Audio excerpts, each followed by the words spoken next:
Well, good afternoon, everyone. I want to thank first of all, the Autism Research Institute for partially supporting this research performed by Courtney McDermott, a previous graduate student who's now doing a postdoc at Columbia University. I hope I can present her work as well as her presentation in the past. I also particularly like to shout out Steve Edelson, Chief Science Officer at ARI, who really helped encourage this work moving forward. So I think we've all heard that autism has a very strong genetic component, but that genetics isn't the sole determinative factor, that in fact, even two individuals with the same genetic constitution can have variations in whether they have autism or the type of clinical syndrome. So we've talked about many times interactions between genetics, which might provide a susceptibility, and the environment. And we'll talk about those as concepts today. So the bottom line is, yes, environmental factors do have effects in this model mouse system on brain development and behavior. But carrying a human genetic variant that increases the risk of autism and other neurodevelopmental disorders can magnify the consequences of that exposure. So, autism spectrum disorder has a genetic basis, and many of you may be aware this was originally established in twin studies. For monozygotic twins that have the same genetics, if one child has autism, the other child will have a 60 to 95% likelihood of also having autism, but it's not 100%. So the genes alone don't determine the outcome. It's an interaction. In addition, two children, fraternal twins, whether two boys, two girls, or a boy and a girl, who are genetically related but not identical, their concordance rate, if one has autism, there's a 10 to 17%. All this, of course, is a range. And then finally, in family studies, as you may be aware, if there is a family with a child with autism, the birth of another child, a subsequent child, has an increased risk of having autism between 10 and 20%. And as you may be aware, there are multinational and multi-institutional studies in these baby siblings outcomes. And so we consider, however, non-genetic factors in part as environmental. What do I mean by that? Well, a great deal of the factors that contribute to autism, whether it's genetic or environment, are actually acting prenatally during gestation, usually between 8 and 24 weeks, when we're making the brain cells and building the brain and establishing populations that make connections. However, new nerve cells are also made postnatally, particularly in the temporal lobes, in the hippocampus, and we'll talk a little bit about that, but also in the cerebellum. And so non-genetic factors can include medications, which we no longer give. For example, there's a seizure medicine, valproic acid, known as Depakine, which causes, if used during gestation to prevent migraines or seizures, actually gives rise to congenital malformations and including neurodevelopmental disorders. Other environmental factors during gestation can include infections in the mother, challenging deliveries, very low birth weight, and also now an area of active investigation, differences actually in the placental function or maternal stress, like being in an inner city or having a home situation which is threatening. And of course, there are some associations with the chemicals like pesticide. And so, as I'm sure you're aware, there are many currently genetic factors that have been identified. Somewhere between several hundred is very strongly associated, up to 1,000 or more, which together can give rise to autism. But because there are multiple factors, different people have different autisms based on different changes. So there are some things that are in common. Of course, the social differences in behavior and the motor behaviors. So these are common outcomes, But how you get there upstream from genetics to building the brain are still areas of active investigation. Currently, this slide, which was provided by the Autism Science Foundation, we now say about 70% of autism has no known genetic diagnosis, and about 30% does. And some of these you've probably heard of. Single gene disorders, which is not the main cause. Of course, again, 70% there is no specific genetic causal factor. But Fragile X syndrome occurs in 0.6 to 1% of individuals with autism. Another single gene disorder, tuberous sclerosis or Rett syndrome, also can give rise to it. Other kinds of genetic changes like copy number variants. Remember, we usually have 2 copies of each gene, one from mom, one from dad. Well, if you're missing a copy, that's a copy number variation. Instead of 2, you have 1, or you could have an extra copy, 3. And I'll be talking about a copy number variant, 16p11.2, and we'll get to that in a moment. I bring this up as a background because there's no single simple way of saying, if I study this gene or this genetic model, I will know about all of autism. No, the different autisms have different underlying causes. So this work performed by Courtney McDermott over 5 years, including the pandemic, really was a new direction for us. We have been studying brain development for many years, both prenatally and postnatally. And we know that when you're making new neurons, that's a time that we are sensitive to environmental factors, external factors, whether it's diet or medications or happiness or stress. The numbers of neurons you make can be affected by external factors to the mother or to the growing child. And so the brain is very sensitive during development. Well, this was also the case for the microbiome. These are all the bacteria and viruses and archaea and other organisms that live normally in our gut. And these organisms play an important role. Of course, they are one way we digest our food. They make vitamins. They protect us from other infections. And they also, because they're living in there, they're making chemicals themselves. The products they make will go out with our stool, but also can be absorbed in the body into the bloodstream and travel around the body as metabolites. And these can be simple metabolites, sugars, amino acids, or more complicated molecules. But importantly, the gut not only releases chemicals into the blood, although we have normal barriers about what items cross those gut barriers, there's also direct innervation of the gut. From here in the brainstem, the vagus nerve, which controls motility, including when you get sudden food poisoning, the vagus nerve is very important in making motility change in response to things like infection. So the vagus nerve is right here. So changes in the gut can directly go through the vagus nerve, and this is an area of a lot of investigation. But the other thing is about 80% of all of our immune cells, lymphocytes and neutrophils and other white blood cells, are actually around the gut, which in an adult is 22 feet long. So there's lots of education of your immune system. And work by investigators over decades have shown that immune cells learn to be normally functional here.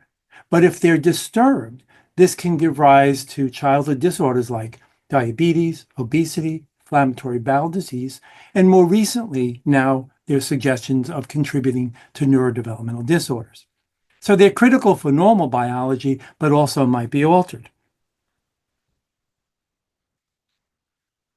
The CDC suggests that in the first 3 years of life, a child in the US will get between 2 and 3 courses of antibiotics. Keep in mind, of course, antibiotics are being given to treat a clear infection or presumptive infection, upper respiratory or the ears or pneumonia.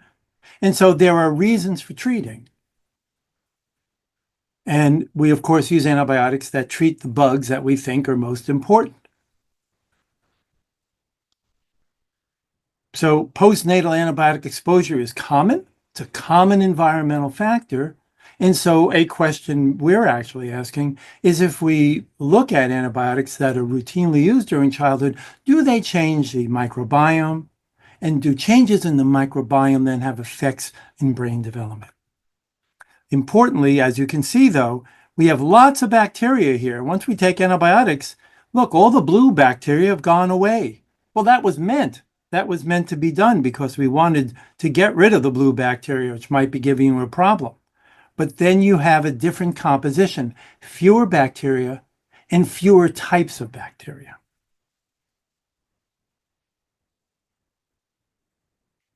And so in collaboration with Martin Blazer, who's a gastroenterologist, infectious disease specialist here at Rutgers Robert Wood Johnson Medical School, a study was performed in Rochester, Minnesota of 15,000 children. About 10,000 received antibiotics for infections and 5,000 didn't. Let me go through a little bit about this table. This table shows an association, not a causation, an association between an antibiotic and the risk, the occurrence of a number of neurodevelopmental disorders. In this table, you can see autism and learning disability. There were 4 antibiotics that were studied: penicillins, cephalosporin, and in particular cefdinir, which is what we'll be using, sulfonamides, and macrolides. And you can see when you look at females and males, there can be a statistically a significant association of an antibiotic with an autism diagnosis. HR here is the hazard ratio. So if a typical occurrence of females getting autism, let's say, is 1.5%, if you're taking the cephalosporin here, you actually may have a 2.77-fold increase in the likelihood. And males who take cephalosporins during the first 2 years have a 1.8. And so this is an association of having exposure and coming up with autism. Interestingly, if you look at penicillins, they actually suggest that they're protective in females. This was significant also. But nobody would suggest we should take penicillin to prevent autism. Understand cephalosporins also had effects on learning disability. But differently than autism, it mainly had an effect in males. And as a child neurologist, we do see males with neurological and neuropsychiatric disorders earlier during childhood than females. So this association is why we now want to ask a question. Does this mean causation? Well, you can't do an experiment in a person. And that's why we use animal models. And keep in mind that mice, their brain is 1,000th the size of a human brain. Nonetheless, the genes and the process of making nerve cells during brain development of mouse is very much parallel to humans. And so we can learn from mice to then ask questions about people. Also keep in mind that even though a whole group of children got the antibiotic, cefdinir, not all of them got a diagnosis. Well, why would that be? Well, as I suggested earlier, it may be that certain genetic backgrounds, susceptibilities or vulnerabilities make you more sensitive to that exposure for an outcome. So since there's no way to really model in a mouse all the genetic causes, we tried to take one that was relevant. And so on chromosome 16, if we delete a region of 29 genes, this can give rise to the 16p11.2 deletion syndrome. This syndrome, this copy number variant, accounts for about 1% of all autism. So it's close to Fragile X syndrome and tuberous sclerosis. In the general population, it only occurs in 1 to 5 individuals in 10,000 people. And there are high frequencies of autism, ADHD, anxiety, and mood disorders. And I think you well know that if you have a diagnosis of autism, 70% of the time you'll have a secondary diagnosis, including ADHD or anxiety. And so here's a list of the genes within this segment of 593 kilobases. This little region here here's the whole 16 chromosome, and this region's missing. And within here are genes that regulate gene transcription and chromatin modifiers, as well as genes that have nothing to do with regulating transcription, which is the expression of genes. Well, fortunately, a mouse where the same region that's homologous on chromosome 7 has been available for more than a decade. And so the same genes can be altered in a mouse, and we can then ask, what happens to the mouse when the gene's missing? What happens when we expose antibiotics the mouse to antibiotics, and does it have an effect on those that carry this risk factor? Previous work in this mouse shows that it has abnormal brain structure, abnormal blood vessels, altered metabolism, which in fact these children who have the deletion have a big head, a big body, and actually increased obesity.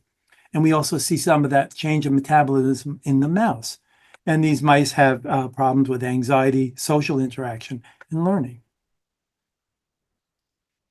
And so basically what Courtney said is, well, let's create a model similar to childhood exposure for otitis media, ear infection, cefdinir exposure. When a mouse is born, its brain development is about the end of the second trimester. And the first week or so of postnatal life of a mouse is equivalent to the third trimester and something into the first year of life. And so the way the experiment works then is we take a mouse, a litter, a pregnant mouse that gives rise to children, to pups, girls and boys, those who don't have the CNV, and those that are neurotypical. And so by looking at exposure of these mice to the antibiotics, we can now see whether or not we see differences that may help us understand relevance to people. And so the way you would perform this is you can take the mouse and put this tube in here, and you can provide antibiotics from postnatal day 4 to postnatal day 9. And what will happen is that the bacteria will be reduced in number. And this is the goal. So some of the mice are getting antibiotic and others are just getting saline. And keep in mind they're males and females, wild type, neurotypical mice, and 16p mice. And so how does our model fit into previous work on the microbiome? I know we've heard a great deal about the microbiome over the last probably 15 to 20 years. In the beginning, many microbiologists, infectious disease experts really wanted to ask a fundamental question. If we alter the microbiome, is there an effect on the brain? And so many of the past studies, some of which are listed here, used antibiotic cocktails, multiple antibiotics, 4 to 7, at high doses for extended periods of time, including 2, 4, 6 weeks, 2 months, 3 months. And they would start the administration of these high-dose extended antibiotic treatments starting at 3 weeks postnatal day 21, which is kind of like adolescence, so juvenile and adult. And they found that in juvenile and adult exposures, there were changes in social function and learning abilities and anxiety. Well, so that laid a foundation. Oh, so maybe changes in the gut, secondary antibiotics, would have an effect on behaviors of concern. And that was perfectly valid. It's on that platform that we then asked the following question. Well, that's adult treatment. Autism develops prenatally and postnatally. When we're building the brain, does antibiotic exposure during this vulnerable period of making nerve cells, is that affected by antibiotics?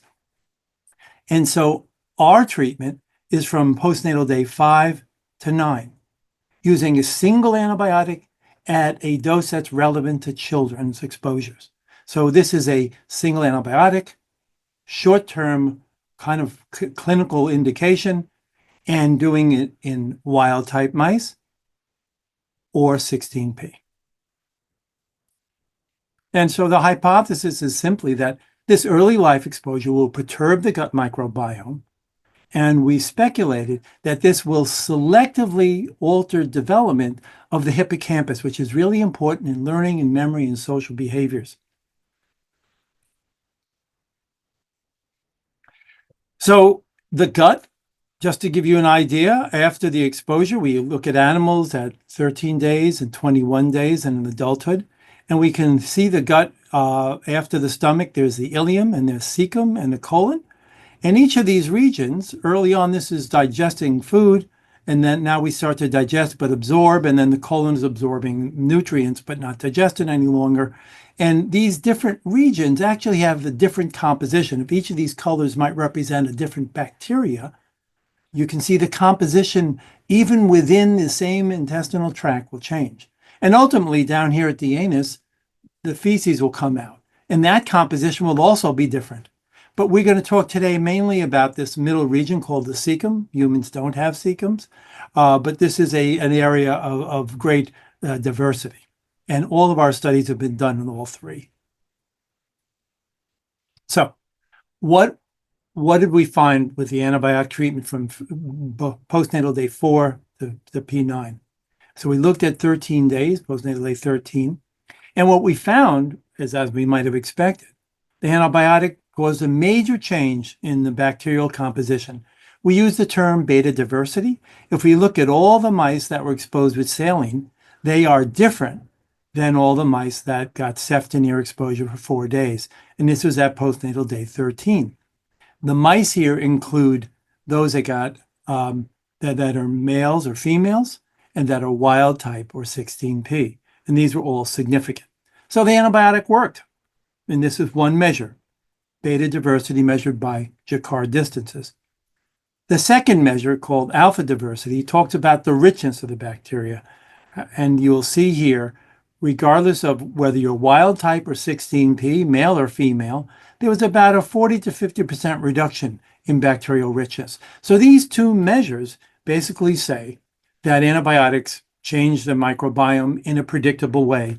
And that predictable way, since it's cefdinir, is to reduce gram-positive cocci, streptococci, staphylococci. And because the other gram-negative bacteria, enterococcus, are unaffected, their proportions increase.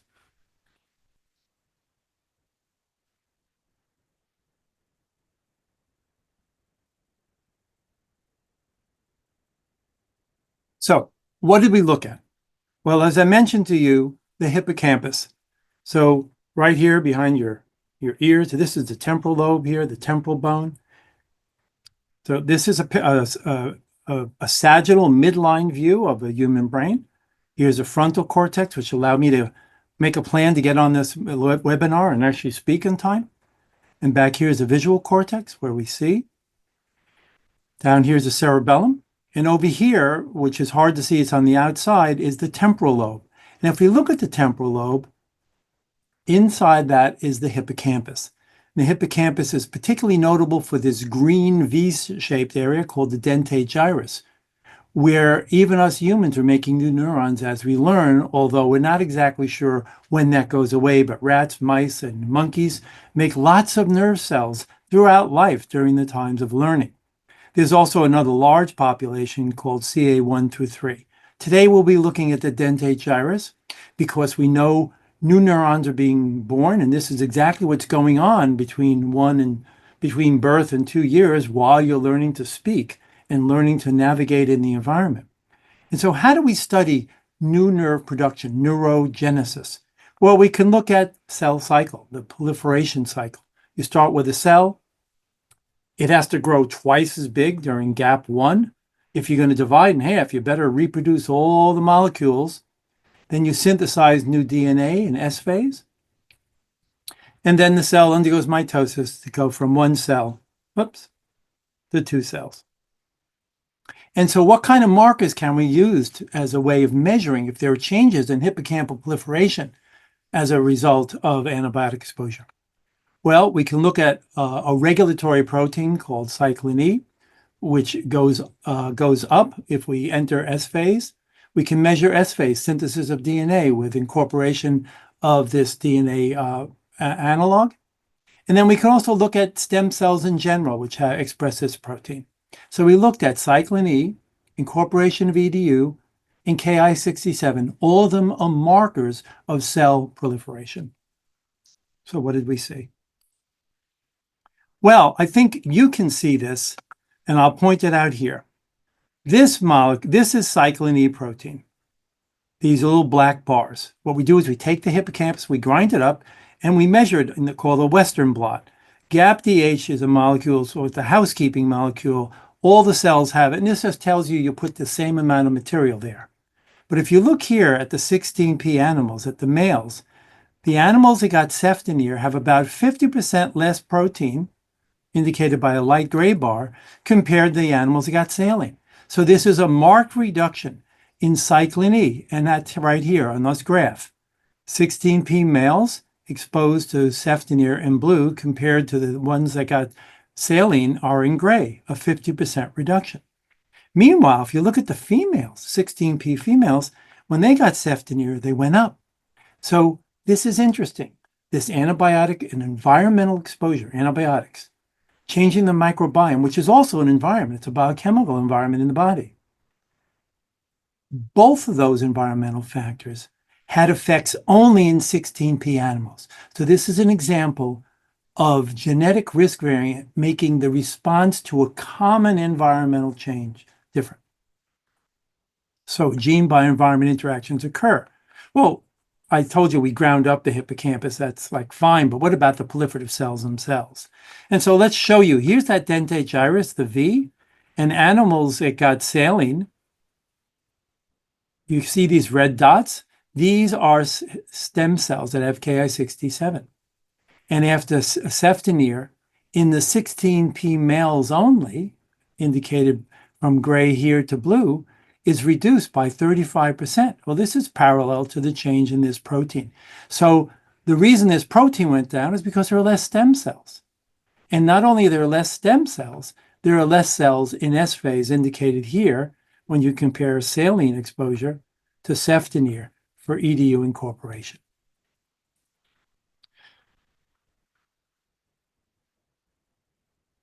So we were wondering how this happens. Well, one way it could happen is affect the genes, gene expression, because the antibiotic is from P5 to P9, and then we look at P13, plenty of time for genes to change. So is exposure to antibiotic alone enough to change the gene expression in the hippocampus of these mice? When we compared all mice that got cefdinir to all mice that got saline, there's no change in gene expression. Gene expression here is indicated by this bar over here. And this is the magnitude of change, reduced gene expression or increased. And only dots that are colored would be a change that is significant. So cefdinir had no effect compared to all animals with saline. And in wild-type females and wild-type males, cefdinir expression had no effect. But again, just like we saw with proliferation, the 16p animals, females and males, had significant changes in gene expression. But note, the females only had 5 genes that went down, but the males had 118 genes. So being a male carrying a genetic risk factor and following exposure to cefdinir, there were 80 genes that went down in the male hippocampus, and a few more going up. How many are there over there? I can't see that. Yep, 38. Okay. So what kind of genes are these? Are they possibly neurodevelopmental risk genes, which would mean that we're kind of studying things that others have found? Indeed, they are. So when we look at the 16p males and compare cefdinir to saline and see that 80 went down and 38 went up, a number of these genes have already been identified to be associated with autism. So here are 118 genes in this circle of 16p males exposed to cefdinir. And if we look at the Savari gene database, where over 1,000 genes, there are 9 genes that are overlapping. And if we look at the Autism Sequencing Consortium, which almost 900 genes now, 4 of them overlap. And 2 of these genes are in both genetic databases. So this means that the genes that are changing in the hippocampus of the 16p males are genes that have already been noted to contribute to autism. So this is a way of telling us that the things we're learning here in the mice actually may be relevant to human autism. So, brief summary. Early life antibiotic exposure changes the microbiome of all animals exposed, and we see several markers that genes interact with environment to have effects on hippocampal neurogenesis and gene expression. Well, what are the consequences of these changes in making new neurons or for the numbers of cells in the brain? So we're now going to look at how the bacterial composition changes now at postnatal day 21, adolescence. I mean, did the antibiotic forever change the bacteria? Or was there recovery because the antibiotic is gone? And what about the numbers of cells in the hippocampus, in the dentate gyrus in particular? Well, now at postnatal day 21, if we look at the beta diversity, Jacquard distances, you can see that the saline and the antibiotic are starting to overlap. And in fact, over time, this becomes undistinguishable. There's almost very little significance here. And in alpha diversity, now the blue bars are not any different statistically from the gray bars. So the alpha diversity is recovered. And this is what we expect. Antibiotics go away. You have weeks to recover. Keep in mind that at postnatal day 13, these pups are nursing, and they're also exposed to feces in the cage. But by P21, their bacteria, their microbiome is changing because of continued nursing, more exposure. And this, of course, happens to humans as they go from milk-only diet to table foods. So we expect that the antibiotic effects go away.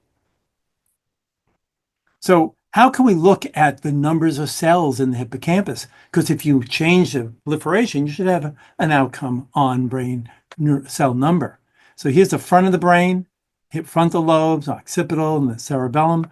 And if we cut it this way across, we get all these sections. And here's that dentate gyrus and the CA1 through 3 region.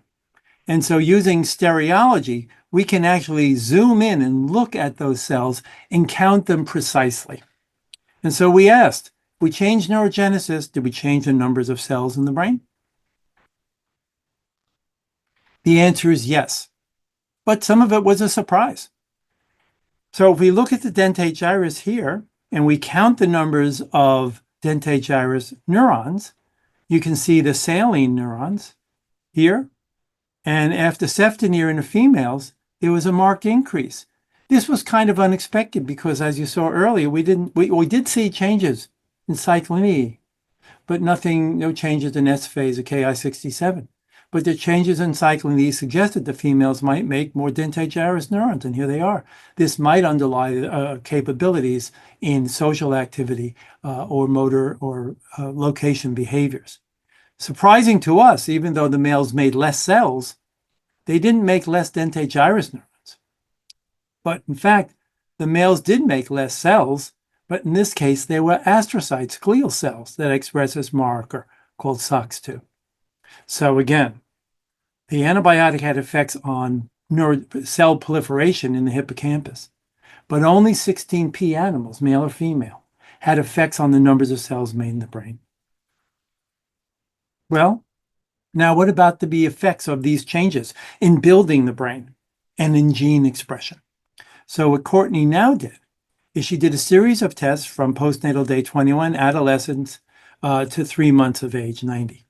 She did a series of tests relevant to neurodevelopmental disorders, juvenile social interaction, odor discrimination, open field, elevated plus maze, novel object recognition, 3-chamber social interaction, and contextual fear. I won't go through all these, but I'll give you a highlight of some that have changed. And this was done in 3 separate cohorts of mice over the course of a year. So what about the bacteria in the microbiome at this point?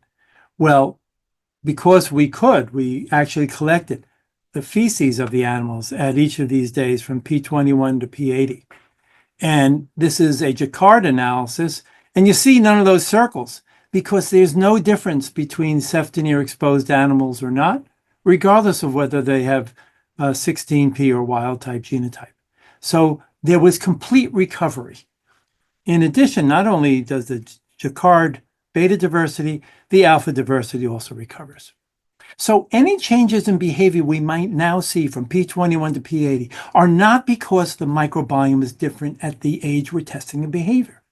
The differences we see in these adult animals are because of changes that occurred during development and the numbers of cells and the types of connections they make. And this is important. This goes back to the issue I brought up in the beginning. Giving high-power antibiotics to an adult mouse and getting a social difference, it's not relevant to the biologic underpinnings of neurodevelopmental disorders. And so the treatments occur early, affect the numbers of cells in the circuits, and then have long-term consequences long after the antibiotics are gone. So, what is juvenile social behavior? Well, these are mice that were exposed to saline, and these were mice who were exposed to cefdinir. I think you can see that these mice are kind of hanging out, kind of like brothers and sisters, playing with each other, rolling around in the cage. And those with cefdinir are far less active. The way we look at that, if we look at wild-type mice, there was no difference in the animals that got cefdinir compared to saline. But in the 16p, they also are the only ones that show a reduction in social behavior. So again, not only does carrying the 16p CNV allow you to have different building of the brain and gene expression, you also have reduced social behavior.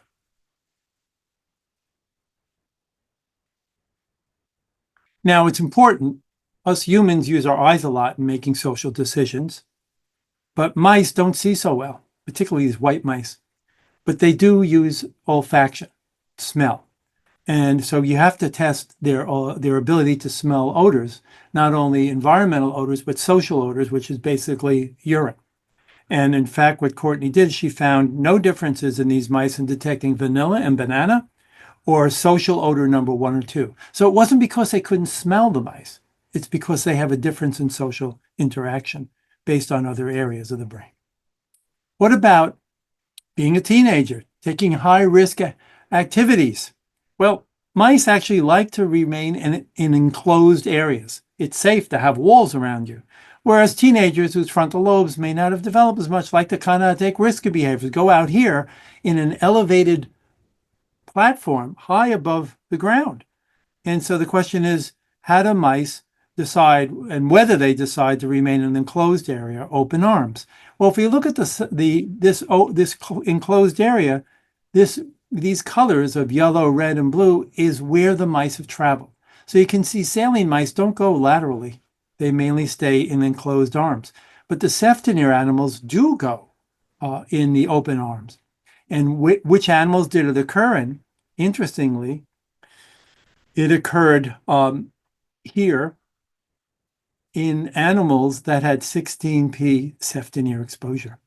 But it also occurred in the wild type. So in fact, this behavior wasn't gene dependent.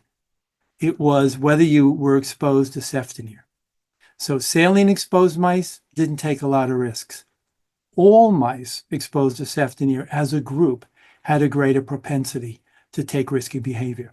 And this is not surprising since there is more than a decade of work in adult animals showing the antibiotics affect their social interactions. So not everything depends upon gene-environment interaction. What about associative learning? Well, the way you do this is you put mice in a cage, a wire cage, and this cage may have an odor in it. It might have colors on the walls, and there might be music playing. And while they're in there, in that environment where they have multiple sensory areas, you give them an electric foot shock. I can promise you, if you put them back in that cage tomorrow, they won't want to be there. They'll freeze. And so we can measure the percent of time an animal remains frozen. And animals who have saline exposure, whether they're wild type or 16p, they are indistinguishable. They all freeze alike. But all animals exposed to cefdinir don't freeze as long. And so they don't remember to associate this hostile environment with those environmental cues. And so this is another behavior that is associated with cefdinir exposure only. So gene alterations in the cefdinir animals also change. I showed you earlier the kinds of genes that were different at p13, and there having 16p was the major variable. But at p21, now the major changes again occur in the 16p animals.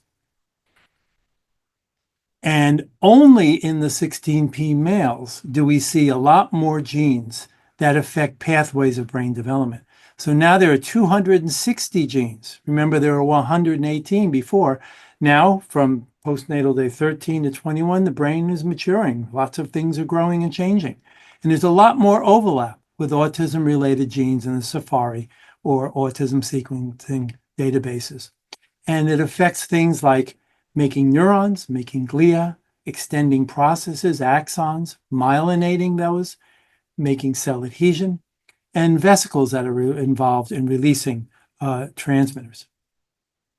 So what we've shown you is that early life antibiotics change the microbiome, change hippocampal neurogenesis, change the numbers of cells, and alter behaviors. What might be the mechanisms? Well, this is really an early part of our studies. So I'm not going to give you a lot of information, but it's an interesting observation. As we know, for decades, there have been concerns about something different about the gut in individuals with neurodevelopmental disorders. And decades ago, there was a hypothesis of a leaky gut, which had something to do with milk allergies. We won't get into that because that's not the mechanism here. But we did wonder about the gut. And so what we did is we asked whether or not the gut might be functioning different in animals that got cefdinir. It's possible the bacteria are in the gut. They release chemicals that could change this gut barrier. These are gut cells, and they're supposed to not allow bacteria or biochemical products into the bloodstream. So the way you do this is you take a mouse and you put in a fluorescent sugar called dextran. Dextran is not supposed to be absorbed from the gut. The body has a natural barrier. So if you put that into the mice who had either saline or cefdinir, the males or females, what we find, surprisingly, is that the 16p males, they keep popping up. They had a 3-fold higher absorption rate of Phytc dextran. So this means in the 16p males specifically, their gut barrier was less effective. Well, that might be one reason why we see so many changes in neurogenesis and genetics of the 16p males.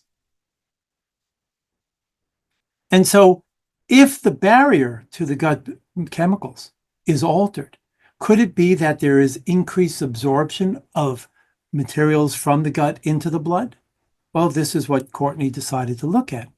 And she looked here at the serum of animals at P13, the animals that were having so many changes in neurogenesis. And what she found in general is that there were differences in 16p animals. And so let's go over this a little bit. Molecules you've heard of. Cholesterol, which is part of normal lipids. These make your plasma membranes. Of course, too much cholesterol is not good for us. But cholesterol is an essential component of all cell membranes.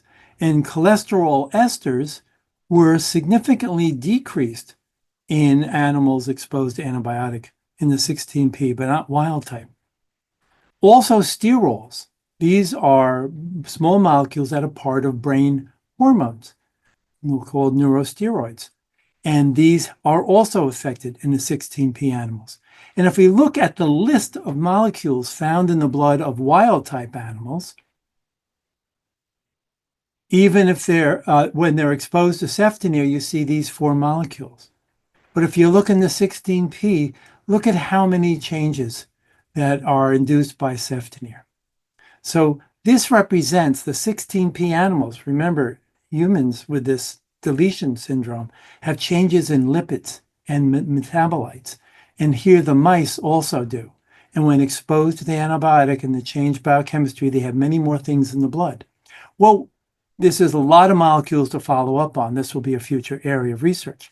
But if you put it into a metabolic pathway analysis, only in the 16p males do we see significant changes. And this includes arginine, it's an amino acid biosynthesis, making it, and glycerophospholipid metabolism. Well, as a child neurologist, we know that if a child has problems with early seizures in life and failed brain development, we actually look for these rare amino acid and lipid storage disorders. And so this is already known to cause brain problems, and now this model brings that up. So, in summary, What I've shown you is our attempt to ask whether or not having an neurodevelopmental disorder risk variation, 16p, makes you differently sensitive to the effects of antibiotic and altering the microbiome. This was clinically relevant because we're using a brief dose at a level that's more consistent with childhood pediatric practice for a single period of time. What we found is that only the cefdinir exposed mice had changes in hippocampal proliferation, in the numbers of cells in the hippocampus, and in gene expression compared to other groups.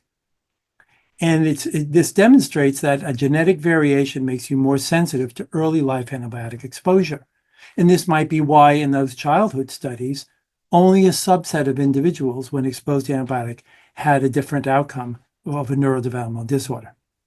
Our work did show that a single brief exposure gives rise to a major change in the microbiome that recovers. And this is in comparison to adult studies where they've done weeks to months of exposure. So it wasn't really clear to us whether we'd get any effects for such a brief time. As I said, genes make you more sensitive, and the cefdinir exposed mice had less social behavior and exhibit abnormal risk aversion associative learning. Our ongoing work is considering the possibility that the gastrointestinal differences in absorption and the changes in metabolites may be contributory factors. So I want to thank our collaborators and supporters in our laboratory. Courtney McDermott did this work with numerous individuals, including my long-term technician, Xiaofan Zhao, who basically runs the lab and makes sure everything happens. Multiple undergraduate students who are moving on or currently in medical school. Martin Blazer, the world-renowned microbiome expert right next door at the Center for Advanced Biotechnology and Medicine, and Zhang Gao and Shusong Zhang. Genetics collaborators, Shishan Xing and Microbiome, Shangyao Su.